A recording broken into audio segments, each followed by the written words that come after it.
ભાવનગર ખાનગી security company સામે શોષણ અને છેતરપિંડીનો લાગ્યો આક્ષેપ.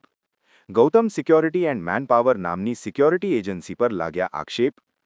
પડવા પાવર પ્લાન્ટ પર સિક્યોરિટી ફરજ બજાવતા 80 જેટલા સિક્યોરિટી દ્વારા કરવામાં આવ્યો આક્ષેપ.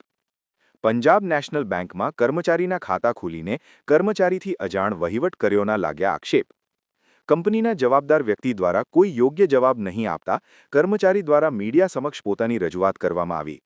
તેમજ પંજાબ નેશનલ બેંકના મેનેજર દ્વારા પણ ખાતાધારકોને જવાબ નહીં આપતા હોવાનો આક્ષેપ.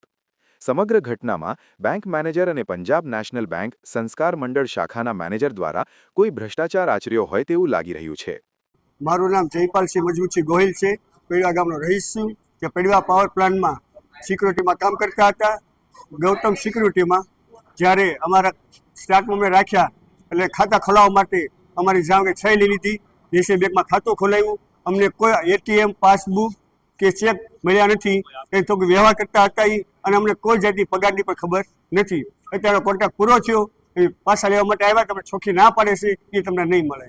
પગાર દ્વારા અમારી કંપની દ્વારા પગાર ચૂકવવા તો 18,000 રૂપિયા અને અમને હાલમાં પહેલા 9,000 આપતા અને પછી 500નો વધારો કર્યો હતો. કોઈ વસ્તુ નહીં સર, કોઈ વસ્તુ નહીં. ના પાડે છે કે તમને ચેકબુક એટીએમ કે ચોપડી નહીં મળે. તમારે જ્યાં દોડવું ત્યાં દોડી શકો છો. કરવા જાવી છે